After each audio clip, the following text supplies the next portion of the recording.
Hey everyone and welcome back to my channel. मैं हूं Isha Rajput and आप सबका स्वागत है मेरे इस ब्यूटीफुल यूट्यूब चैनल पे, जहां पे हम बात करते हैं regarding law of assumption, manifestation. अगर आप इंटरेस्टेड है इन सब टॉपिक्स में, you can join this beautiful community and be a part of it. As you all know, you can have my coaching for your manifestations now.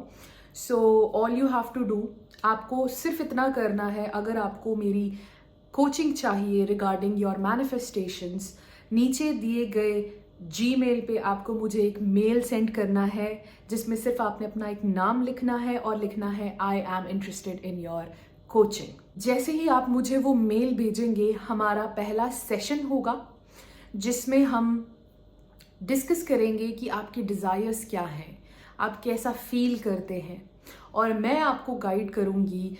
आपको एक customised manifestation routine plan बना के दूंगी, जो कि आपको हेल्प करेगा आपकी मैनिफेस्टेशंस को पाने में और राइट पाथ पे चलने पे। और साथ ही साथ इस सब के दौरान आप मेरे साथ डायरेक्टली कनेक्टेड रहेंगे थ्रू व्हाट्सएप। आपके जो भी क्वेश्चंस होंगे, जो भी डाउट्स होंगे, जो भी प्रॉब्लम्स आप फेस कर रहे होंगे, आप डायरेक्टली मुझसे आंसर ले सकते हैं, डायरेक्टली मुझसे सोल्यूशन ले सकते हैं और जान सकते हैं कि आप राइट डायरेक्शन में जा रहे हैं या नहीं। सो मैं आप सबको वहाँ मिलूंगी and I feel so excited that मैं इतने सारे लोगों को कोच कर रही हूँ। Thank you for giving me so much love and respect. Thank you and now let's just get started with the video. मुझे हर रोज एफर्मेशंस बोलनी पड़ेंगी, मुझे हर रोज विजुअलाइजेशन करनी पड़ेगी। यार ये सब सच भी होता है या सिर्फ तुक्का है? Law of attraction, law of assumption काम भी करता है या सिर्फ टाइम वेस्ट है? एफर्मेशन बोलने का कोई फायदा तो है नहीं। अभी तक मैंने इतनी सारी एफर्मेशंस बोल दी हैं और रिपीट पे बोली जा रहा हूँ, लेकिन कुछ हो ही नहीं रहा। I am not seeing any science, I don't think so it's working, and आप क्विट कर देते हैं। अगर आप भी एफर्मेशंस, विजुअलाइजेशंस, जो भी टेक्निक आप अपना रहे हैं, अगर आपको रिजल्ट्स नहीं मिल रहे हैं, तो ये वीडियो आप एंड तक ज़रूर देखिएगा। सबसे पहली बात आपको याद रखनी है कि एनर्जी जो है, it can neither be created nor be destroyed. मतलब आप एनर्जी को ना ही क्रिएट कर सकते हो, ना ही उसे डिस्ट्रॉय कर सकते हो। जब इस यूनिवर्स की रचना हुई थी, उस टाइम पे same amount of matter, I mean to say same amount of matter create हुआ था और same amount of anti matter create हुआ था। तो अगर ये दोनों चीज़ें एनहिलिएट कर जाए तो फिर कुछ भी नहीं बचेगा सिवाय एनर्जी के। इसका मतलब हुआ कि अगर आप एक थॉट सोचते हैं तो वो एक्चुअल में एग्जिस्ट करता है। तो अगर आप अपनी मैनिफेस्टेशन से रिलेटेड 100 थॉट्स सोचते हैं तो वो एक्चुअल में 100 रियलिटीज एग्जिस्ट करती हैं। ये आपकी चॉइस है कि आप कौन सी रियलिटी पे फोकस करके उसे अपनी एक्चुअल रियलिटी बनाएंगे। सो it's all about your focus. अगर आप एक चीज से रिलेटेड नेगेटिव थॉट्स सोचते हैं तो वो नेगेटिव रियलिटी एक्चुअल में एग्जिस्ट करती है। अगर आप एक चीज से रिलेटेड पॉजिटिव थॉट्स सोचते हैं तो वो रियलिटी एक्चुअल में एग्जिस्ट करती है, because it's all energy and आप जिसकी तरफ अपना फोकस रखेंगे वो सच में होगा। जैसे आप बोलते हैं कि यार मेरी मैनिफेस्टेशंस हो ही नहीं रही, तो वो रियलिटी एग्जिस्ट करती है जहां पे वो होगी ही नहीं और आपको वही रियलिटी बार बार दिखेगी, क्योंकि आपकी बातें, आपकी सोच, आपकी फीलिंग जो है वो एक टाइप से आपको गाइड करती है। आप अपने आप को खुद गाइड करते हैं आप कौन सी रियलिटी में स्टेप इन करेंगे। So it's all up to you, what will you choose. और एफर्मेशंस जो है वो एक बहुत अच्छा तरीका है अपने conscious as well as subconscious mind को रीप्रोग्राम करने का। क्योंकि अगर मैं आप लोगों को बोलूं कि आप सबलिमिनल्स सुनो, जो डायरेक्ट आपके सबकॉन्शियस माइंड में जाते हैं, ठीक है, ऐसा हो सकता है कि आपके कॉन्शियस थॉट्स जो आप एक्चुअल में सोचते हैं, जो आप बिलीव करते हैं, वो चीज़ उस सबलिमिनल में जो रिकॉर्डिंग्स है, जो भी एफर्मेशंस है, उनके साथ वो फाइट कर सकती हैं। तो सबसे पहले आप एफर्मेशंस बोलना शुरू करेंगे, जिससे आपका कॉन्शियस बिलीफ चेंज होगा, जिससे कि जो आपकी सोच है वो बदलेगी, जैसे कि अगर आप सोचते हैं my S P is not at all obsessed with me, my S P is drifting away from me, मतलब मेरा एस पी जो है वो मेरे में इंटरेस्टेड नहीं है, he is drifting away from me, things like that. If you think like this, तो सबसे पहले आप कॉन्शियसली एफर्मेशन बोलेंगे. एंड उस एफर्मेशन वो हो सकती है, my S P is obsessed with me, I don't chase him or her, he और she chases me, I am the centre of attention of his or her world. वो affirmations बोल के आप अपना कॉन्शियस बिलीफ चेंज करेंगे. अब ये होती है स्टेज 1 ऑफ एफर्मेशंस, जिसमें आपको बहुत खुशी मिलती है बोलते हुए इन सब चीज़ों को. जैसे आपको धीरे धीरे कॉन्फिडेंस आता है. आप फर्स्ट डे अगर बोलते हैं कि my S P is obsessed with me, you will start feeling satisfaction, you will start feeling like oh wow, मतलब वो चीज़ हो गई, I am feeling satisfied that my S P is obsessed with me. तो पहली stage affirmation की होती है खुशी, जो 1 या 2 दिन होती है. सेकेंड स्टेज होती है सोच. एफर्मेशंस बोलते बोलते बोलते बोलते बोलते हम इतना ज़्यादा ऑटोमेटेशन पे वो चला जाता है कि हम बोर होने लग पड़ते हैं. हम बोलते हैं कब तक एफर्मेशंस बोलेंगे यार, मतलब ऐसे तो पूरी ज़िंदगी हमें चाहिए कि हमारा एसपी हमारे साथ ऑब्सेस्ड रहे, तो हम कब तक एफर्मेशंस बोलते रहेंगे, पूरी ज़िंदगी बोलते रहेंगे. नहीं यार, ऐसा नहीं हो सकता. I can not speak these affirmations daily for rest of my life. और फिर धीरे धीरे धीरे जब हमने एफर्मेशंस बोलना बंद कर दिया होता है, तब हमें गिल्ट आने लग पड़ता है, यार मेरे को अपनी मैनिफेस्टेशन पाने के लिए एफर्मेशन बोलनी है, अलग से टाइम निकाल के मुझे स्टार्ट करना है वापस से फॉर्म करना. अब यहीं पे हम गलती कर देते हैं. ठीक है, हम अपना ब्रेन कर रहे हैं रीप्रोग्राम. ठीक है, we are reprogramming our mind. So जब हमें ये थॉट आ रहा है ना कि हमें अलग से एफर्मेशंस बोलने के लिए टाइम निकालना पड़ेगा, अलग से कुछ करना पड़ेगा, उस थॉट को रिप्लेस कर दो अपनी एफर्मेशन के साथ. Just one affirmation. If you are thinking कि I have to take out time of my daily life in order to start affirming, उस थॉट को सीधा उस एफर्मेशन के साथ रिप्लेस कर दो. सिंपल. और प्रैक्टिस से होगा. ठीक है, एक बार थोड़ा मुश्किल आएगी, दूसरी बार थोड़ा मुश्किल आएगी, तीसरी बार हो रहा है, धीरे धीरे हो रहा है, चौथी बार अरे हो गया, पांचवी बार अरे यार ये तो बहुत आसान है. Practice practice, repetition repetition repetition. तो all you have to do is to reprogram your mind. जो भी चीज़ आप अपनी मैनिफेस्टेशन से रिलेटेड सोच रहे हैं, विदाउट उन चीज़ों में जिनमें एफर्मेशंस नहीं है, लेकिन उनसे रिलेटेड आप चीज़ें सोच रहे हो. जैसे आपने बोलनी एफर्मेशंस है, लेकिन आप बोल रहे हो कि मेरे पास टाइम नहीं है.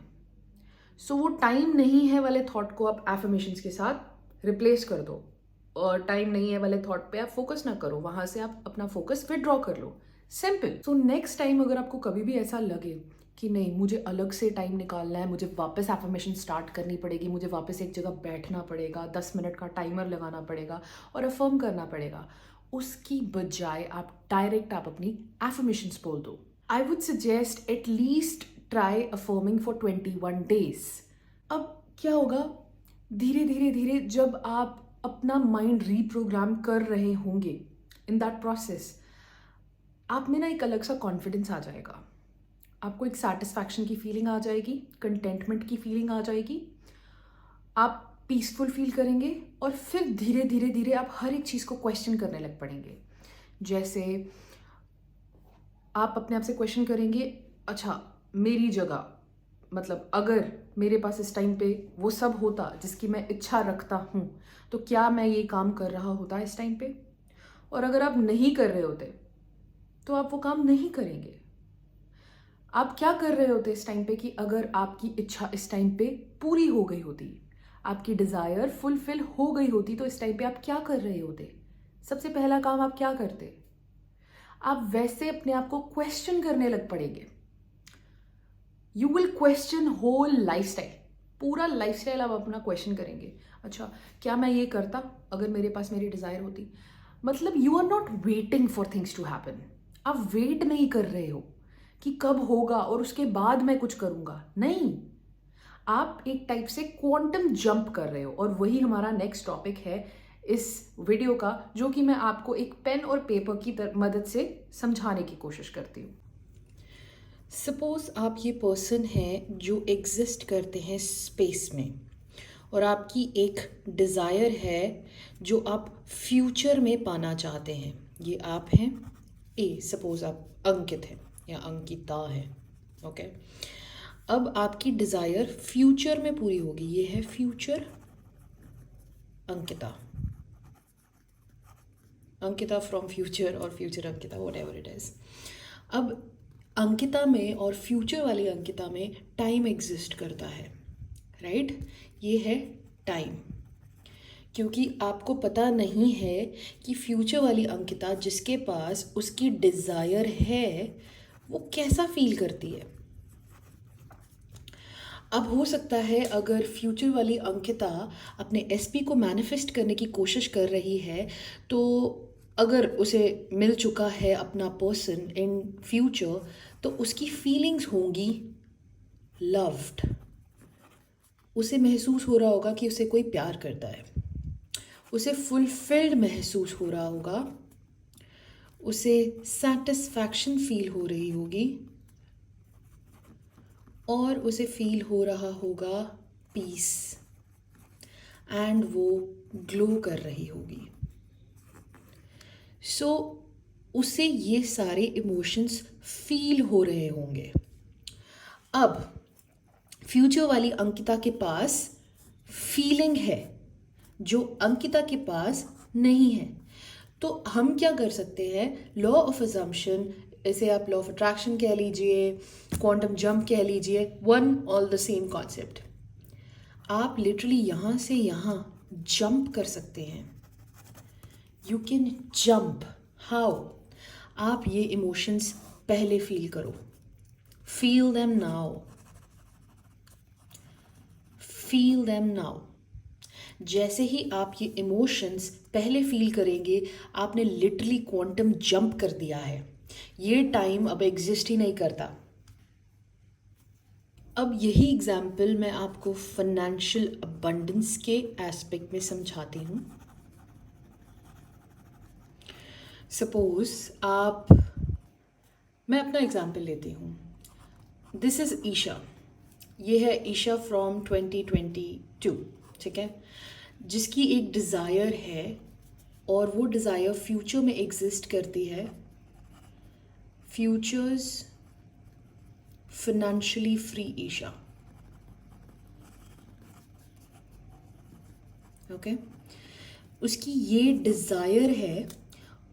ईशा के बीच में और फ्यूचर की ईशा के बीच में टाइम एग्जिस्ट करता है, ठीक है, दिस इज टाइम।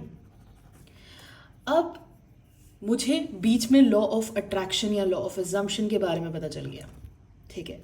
अब law of attraction and assumption कहता है कि आप सिर्फ ऐसा अज्यूम करो, जो भी चीज़ आप चाहते हो वो आपके पास अभी है और उसी वे में आप एक्ट करो। तो फिर मैंने सोचा कि अगर फ्यूचर की फाइनेंशियली फ्री ईशा कैसा महसूस करती अगर उसके पास अभी फाइनेंशियल फ्रीडम होता, तो उसकी फीलिंग्स क्या होती। सबसे पहला, वरीलेस, मुझे कोई वरी नहीं होती।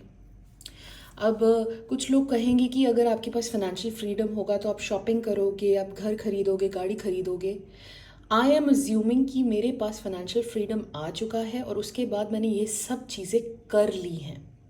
उसके बाद मेरी फीलिंग्स क्या होंगी, I am telling you that. तो सबसे पहला क्या होगा, worryless, I will not worry about money. Second चीज़ क्या होगी, सेकेंड चीज़ I will be feeling is relaxed. मुझे हाथ पैर मारने की ज़रूरत नहीं है बिकॉज मेरे पास फाइनेंशियल फ्रीडम है। तीसरा, I will do what ever my heart says. मेरा दिल जो कहेगा मैं वही करूँगी। मतलब मुझे किसी की सुनने की ज़रूरत नहीं है, मुझे टेंशन लेने की ज़रूरत नहीं है। मैं रिलैक्स्ड हूँ, पीसफुल, और मैं हर मोमेंट को एन्जॉय करना चाहती हूँ। ये मेरी डेफिनेशन होगी फाइनेंशियल फ्रीडम की।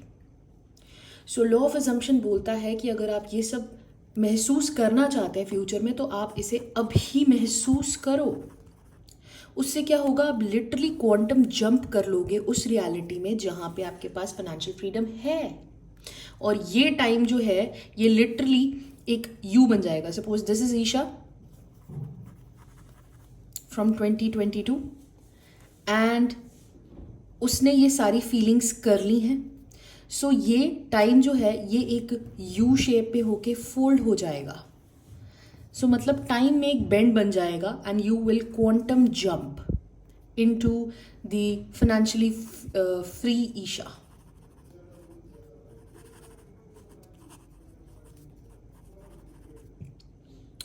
Are you getting it? So ये जो स्ट्रेट लाइन है ये ऐसे फोल्ड हो जाएगी and you will get your manifestations right now. So जब भी आप ओवरनाइट सक्सेस, कोई भी ऐसी चीज़ के बारे में सुनते हैं जो एक रात में हुई हो किसी के साथ, जिसके बाद वो बहुत ज़्यादा सक्सेसफुल, फेमस या बहुत ही ज़्यादा रिच हो गया हो, तो वो एक्चुअल में चीज़ें एग्जिस्ट करती हैं। हो सकता है उस इंसान ने क्वांटम जंप किया हो, उसने ये सारी फीलिंग्स पहले फील की हो और उसे पता भी ना हो, क्योंकि लोग सबकॉन्शियसली भी इन चीज़ों को मैनिफेस्ट करते हैं। अब अपने आप से पूछो कि अगर आपका फ्यूचर सेल्फ जिसके पास उसकी डिज़ायर होती, वो इस टाइम पे क्या करता इस टाइम पे। जैसे जब मैं अपने लिए ये क्वेश्चन यूज करती हूँ तो मोस्ट ऑफ द टाइम मुझे अपने आप से आंसर मिलता है कि मैं कुछ भी नहीं करती, मैं सिर्फ सो जाती। एंड मैं वही करती हूँ, आई डू नथिंग, क्योंकि ज़रूरी नहीं हर एक चीज़ मिलने के बाद आप कुछ करें। और लिविंग इन दी एंड का मतलब ही ये होता है कि वो चीज़ ख़त्म हो चुकी है, अब आपको कुछ भी करने की ज़रूरत नहीं है।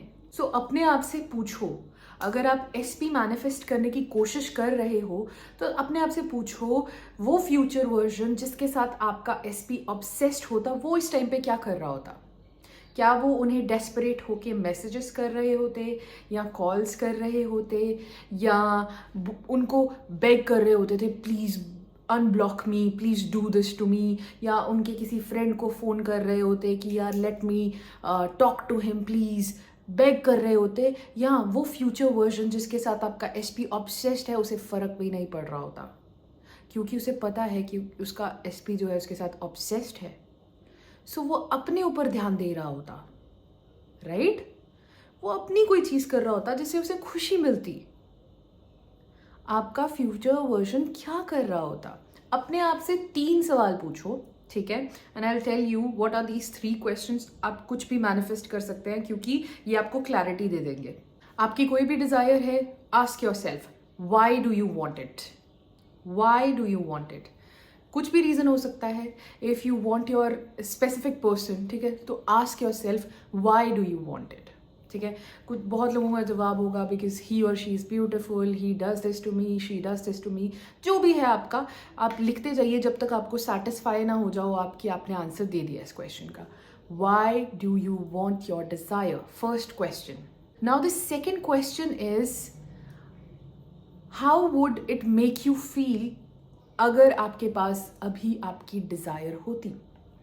आप कैसा महसूस करते अगर इस टाइम पे आपकी डिज़ायर आपके पास होती। सपोज अगर आप SP से ही रिलेटेड हम बात कर रहे हैं, सो अगर आपका SP इस टाइम पे आपके साथ होता तो आपको कैसा फील हो रहा होता, आपके इमोशंस क्या होते, आपकी सोच क्या होती, वो भी आप एक आंसर देंगे जब तक आप सेटिस्फाई नहीं हो जाते कि आपने इसका आंसर दिया है। Keep writing, keep writing, keep writing और keep asking yourself. You can record yourself और you can write it down. And the last question is what would you do if you had it right now? आप इस time पे क्या करते अगर आपके पास आपकी डिज़ायर होती? आप क्या करते सबसे पहले? जो भी आपकी मैनिफेस्टेशन है वो कंप्लीट हो चुकी है, तो आप इस टाइम पे क्या करते? आप लिखेंगे कि आप क्या क्या करते, ठीक है? जब आपने लिख लिया है, आपके पास आपकी लिस्ट तैयार है कि आपको क्या क्या करना है, आपके पास आपके फीलिंग्स, इमोशंस तैयार है कि आपको क्या क्या फील करना है, और अपने आप को एहसास दिलाने के बहुत सारे तरीके होते हैं और वो तरीके सिर्फ आप जानते हैं कि आप कैसे खुश रह सकते हैं, आप कैसे अपना मूड अपलिफ्ट कर सकते हैं, आप कैसे अपने आप को इंटरेस्टिंग बना सकते हैं, वो सिर्फ आप जानते हैं। आई होप मैंने आपको क्वांटम जंप का जो कॉन्सेप्ट है उसे अच्छे से एक्सप्लेन किया हो और आपको इस वीडियो से कुछ सीखने को मिला हो। आप ये प्रैक्टिसेस करते रहिए, धीरे धीरे धीरे you will see the results. But don't wait for your manifestations. कभी भी वेट मत करना, because wait is equals to patience. Patience is equals to lack. Lack is equals to not having your manifestations. Till then, keep practicing, keep repeating, keep reprogramming your mind, and I'll see you in the next video. Bye.